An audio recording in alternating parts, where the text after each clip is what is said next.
चुनौती बड़ी है और ये चुनौती इसलिए बड़ी है कि जिस जनसंख्या का हमारा देश है और आंकड़े जिस तेजी से बढ़े हैं, बीते कुछ दिनों में 4-4 हजार के तादाद में केसेस बढ़े हैं और ये आंकड़े अब 1 लाख को पार कर चुके हैं। और इस वक्त देश ये सोच रहा है कि जब हम लॉकडाउन 4 के फेज में दाखिल हो चुके हैं, आज दूसरा दिन है लॉकडाउन 4 का, कई रियायतें भी दी गई हैं, लेकिन अब ऐसे में आज की स्थिति क्या कहती है और यहां से आगे की दशा और दिशा भारत की क्या रहने वाली है। पहले आप ये ग्राफ देखिए, कैसे 1 लाख तक ये आंकड़ा पहुंचा है अप्रैल से लेकर मई तक। आज 19 मई है, कैसे ये आंकड़ा यहां तक पहुंचा और देखिए ग्राफ आपको लगातार बढ़ता हुआ दिखाई देगा।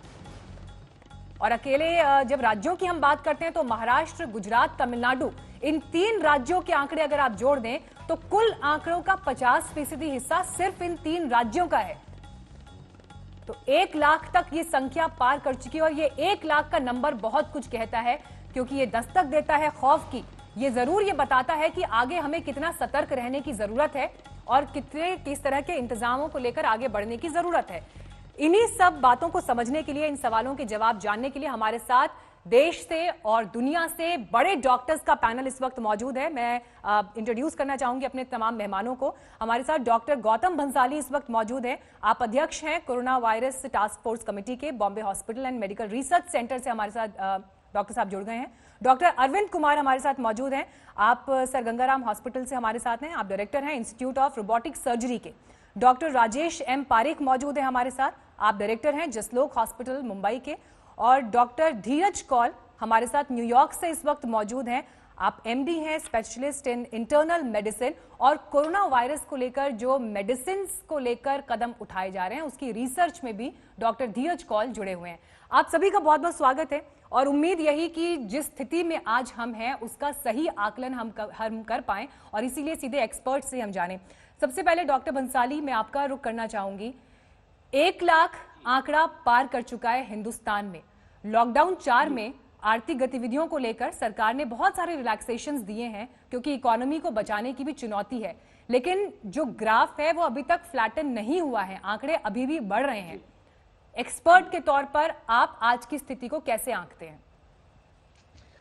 जी, मेरा ये इसमें मत है कि जो कर्व फ्लैटन होने की जहाँ तक बात हो रही थी या जहाँ अपन सोच रहे हैं कि कर्व फ्लैटन बहुत ही जल्दी हो सकता है, मुझे लगता है अभी अगले 15-20 दिन बहुत ही क्रूशियल है हमारे देश के लिए। इसलिए शायद लॉकडाउन जो है 31 मई तक बढ़ाया गया है।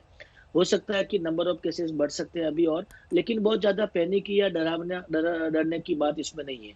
अगर अपन देखेंगे कि हमारा देश का आंकड़ा 1 लाख के ऊपर क्रॉस कर चुका है, लेकिन साथ में हमको ये भी देखना होगा कि 40,000 के लगभग केस रिकवर हो चुके हैं। तो आज की डेट में अगर बात की जाए तो एक्टिव केसेस हमारे पास में 60,000 के आसपास में है। जहाँ तक लोगों के मन में ये डर है कि नहीं लॉकडाउन नहीं होता तो क्या हो जाता है, या अभी लॉकडाउन खुल जाएगा तो उसके बाद नंबर ऑफ केसेस बहुत बढ़ जाएंगे। लॉकडाउन का असली मतलब अगर देखा जाए तो वो ये था कि ये केसेस पूरी दुनिया में, पूरे हिंदुस्तान में बहुत ज्यादा मात्रा में, या हर आदमी इन्फेक्ट नहीं होना चाहिए, क्योंकि जब ये वायरस हमारे कंट्री में आया था तब हम लोग इतने इसके बारे में एजुकेट नहीं थे।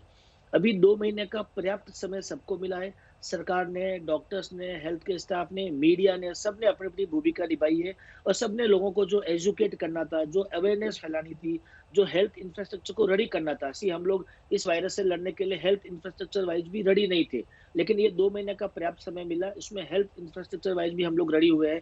सैनिटाइजर का कैसे इस्तेमाल करना है, मास्क का कैसे इस्तेमाल करना है, फिजिकल डिस्टेंसिंग कब रखनी है, कितना रखना है, ये सब के बारे में काफी ज्यादा एजुकेट हो चुके हैं। अवेयरनेस काफी ज्यादा फैल चुकी है। मुझे लगता है कि इसके बाद अगर लॉकडाउन खुलता भी है तो लोगों की समझ में ये आ चुका है कि हम लोगों को इस टाइप के वायरस के साथ में थोड़े समय तक रहना पड़ेगा। डेफिनेटली इसका कुछ समय बाद सॉल्यूशन निकल सकता है नियर फ्यूचर के अंदर, बट आप लंबे समय तक लॉकडाउन नहीं रख सकते या औद्योगिक गतिविधियों को बंद नहीं कर सकते। We have to live with this corona. Doctor साहब, एक सवाल मैं यहाँ पर इसी बात के साथ और जोड़ना चाहूंगी, क्योंकि आप कोरोना टास्क फोर्स कमेटी के अध्यक्ष भी हैं। मैं ये भी आपसे समझना चाहूंगी, क्या हम इनफ टेस्टिंग कर रहे हैं? और ये सवाल इसलिए क्योंकि नीति आयोग के सीईओ ने ट्वीट किया, मैं वो ट्वीट का हिस्सा आपके सामने पढ़ रही हूं। उन्होंने अपने ट्वीट में ये कहा है कि भारत में मृत्यु दर जो है वो 3% है, जबकि फ्रांस में 16% है। इसके अलावा रिकवरी रेट भारत में 38% तक जा पहुंचा है। सवाल ये है कि क्या आंकड़ों की जो ये तुलना है इंटरनेशनल स्टैंडर्ड्स के हिसाब से, क्या ये सही है? क्या हम इनफ टेस्ट कर रहे हैं? डेफिनेटली टेस्टिंग की जहां तक बात है, यस, ये बात से मैं सहमत हूँ कि एनफ टेस्टिंग नहीं हो रही है। लेकिन जितने भी सिम्टोमेटिक पेशेंट है, जो भी पेशेंट्स को सिम्टम्स आते हैं, जैसे मुंबई में हमने ये कर रखा है, डॉक्टर का प्रिस्क्रिप्शन में प्रॉपर हमने फॉर्मेट बना रखा है। सिम्टोमेटिक पेशेंट जो भी है उनको हम लोग टेस्टिंग करवा रहे हैं, सो दैट टेस्ट बराबर मात्रा में होने चाहिए। काफी बीच में ऐसा हो गया था कि कोई भी एसिम्टोमेटिक था, किसी को अपने घर में मेड रखनी थी, लेकिन उसके लिए वो टेस्ट करवाते थे, जिसका काफी मिसयूज हो रहा था। आज की तारीख में जो जुडिशियसली टेस्ट होने चाहिए, जितने या जितना सिम्टोमेटिक पेशेंट का होना चाहिए, उनका काफी मात्रा में टेस्ट हो रहा है।